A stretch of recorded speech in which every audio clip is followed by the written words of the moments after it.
আসসালামু আলাইকুম। আমরা বন্ধুরা অনেক দিন হয়েছে একসাথে ঘুরতে যাই না। তো সবাই মিলে প্ল্যান করছি যে একসাথে ঘুরতে যাম। তা আমি আসলে প্রথমে ভিডিও বানাইনি, ভুলে গেছিলাম, নয়তো শুরুর থেকে ভিডিওটা বানাইতাম। তো মাঝখানে আসি মেট্রো স্টেশনে মনে হয়েছে যে একটা ব্লগ ভিডিও বানানোর দরকার, তো ওখান থেকে শুরু করছি। তো এখন আমরা চলে এসেছি এই মেট্রো থেকে এখন চিন্তা করছি যে কোথায় যাবো, এটাই আমরা খুঁজে পাইতেছি না। কারণ কাতারে প্রায় অনেক জায়গাতে আমরা গেছি। তো এখন এখান থেকে দেখা যাক আমরা কোথায় যাই, এখনও ডিসাইড হয় নাই। তো আমরা চলে এসেছি মোশাররফ মেট্রো স্টেশন। এটা হচ্ছে কাতারের সব থেকে বড় মেট্রো স্টেশন। এখানে যদি নতুন লোক আসে তাদের মাথায় আইলে যেমনিতে, কারণ কোন দিক থেকে কোন দিকে যাবো তারা খুঁজে পাইতে সমস্যা। পুরান লোকের জন্য সমস্যা, তো নতুন লোকের জন্য তো আরও বেশি হওয়ার কথা। তো দেখেন আমার সাথে আমার সেলিব্রিটি মামু আছে। এই কিন্তু কাতারের অনেক বড় সেলিব্রিটি। তো এর সাথে একটা ভিডিও বানাইলাম। তো আমার জুয়েল ভাই বলছে পানি খাইবো, তো আমার মামু পানি লেজে পানি লইতে পারে না, 2-3 বার টাকা কাটিয়ে লেছে কিন্তু আমাকে পানি দেয় না তারা। তো তারপর যে আমার সেলিব্রিটি মামু একটু চেষ্টা করছে সাথে সাথে 2-3টে পানি চলিয়েছে, দাম দাম দেখছেন নি, খালি কার্ড মারবো আর চলিয়ে আইব। কিন্তু তার আগে আমার মামু আর একটা চেষ্টা করছে, হে কিন্তু পারে নাই। তারপর আমার সেলিব্রিটি মামু দিছে, সাথে সাথে পড়ে গেছে। আসলে সব কিছুর অভিজ্ঞতা লাগে, অভিজ্ঞতা না থাকলে হয় না। তারপর আমরা টামেত করে যাবো ওয়াটার পার্ক। অন ব্যাগে টাম কয় আমি মনে কোনো ডোনাল্ড টাম আইছেন হরে কো না ইঞ্জিনিয়ারে কো টাম।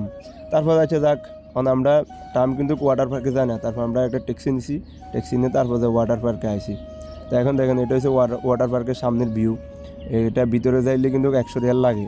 এখন আজকে কিন্তু আমরা গেছি রাত্রে, রাত্রে কিন্তু কোনো টাকা লাগে না, কারণ রাত্রে সব কিছু বন্ধ। আর গেম এগুলো যদি আমরা খেলতে চান, এগুলো 1 রিয়াল, কোনো 10 রিয়াল ইকে করি। তারপর আমরা ভিতরে গেলাম, ভিতরে গেছি আর ব্যাগ কিছু বন্ধ, কারণ রাত হয়ে গেছি নিয়ে 11টার টান 2:30 পর্যন্ত সব কিছু খোলা থাকে, তারপর ব্যাগ কিছু বন্ধ হয়ে যায়। তারপরে আমরা কই না আসি যাতে কেন ভিতরে আমরা গুড়ি গাড়ি চাই। তারপর গুড়ি গাড়ি চাই দিয়ে খোলা দুগা দিয়ে আপনার ধুঁতেছি উপরে। আর বাকি কোনো কিছু খোলা নেই, ব্যাগ কানে দিয়ে সিকিউরিটি খাওয়া দিছে। তারপরে আমরা কই না আসি যাতে কেন গুড়ি গাড়ি ব্যাগ কিছু চাই, কারণ আমরা একটু টিয়া দিয়ে আইছি, তো টিয়া গুনতে কেন উসুল করা লাগবে না। এখন দুজন ভিডিও বানাইলই। ওরা এবার সামনে দিয়ে সিলিন্ডার গিয়ে খাওয়া দিছে, গ্যাসের সিলিন্ডার। ইয়ে দিয়ে আবার দিয়ে এদিকে দিকে লহন আছে, আমি তো প্রথমে ডরা গেছি, আমি কি রে ইয়ে কে লগা। তারপর যাই দেখি না ইয়ের ভিতরে মানুষে না। তারপর যাই আমার মামু ভিডিও বানাইছে, এর লগে আমিও ভিডিও বানাইছি।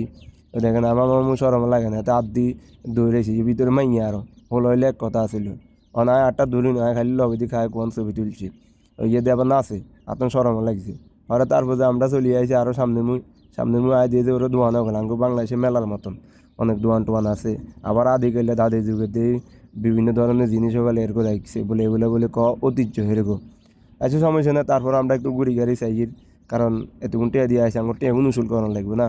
আমরা বাঙালি, আমরা যেখানে যে আমরা কিন্তু চাই আমরা যদি কোনো কিছু কষ্ট করি এগুলো উসুল করতে হবে, বুঝলেন। তা জুয়েল ভাই লাস্টের জন্য মন খারাপ হয়ে গেছে, কারণ এতেনে ইনের কোনো কিছুতে উঠতে হারে না। দিনের বেলা আলে এতেনে অত মন ভালো হইতো, এদিক এদিক উঠতে হইতো। কারণ তারপর আমরা রাত্রেবেলা আইছি, আমরা জানতাম না, জানলে তো আমরা তো লেট করে আইতাম না, আমরা আগে ভাগে আইতাম, বুঝলেন। তারপরে এগুলা ঘুরি গাড়ি দেখার পরে আমরা চিন্তা করি না চলি যাই গই আর কে সামু। তারপর আমরা চলি যাই এরকম দেখেন। এই দেখেন আমার মামু হাসতেছে, তারা মন খারাপ, আমি একটু হাসানোর জন্য চেষ্টা করতেছি তাদেরকে। ঈদে যেতাম নাকি সিকিউরিটি মানা করে না ঈদে বৃত্তি দিয়ে যা। তার বৃত্তি দিয়ে ঢুকি, এই যে আমরা গেটে দিয়ে বাড়ি চলে যাবো শেষ। আসলে আমরা যারা ওয়াটার পার্কে আইবেন, আপনাদের সময় হয়েছে 11টা থেকে 2:30 পর্যন্ত, এর ভিতরে খোলা থাকে, তারপর সব বন্ধ হয়ে যায়। তো আসসালামু আলাইকুম, ভালো থাকবেন।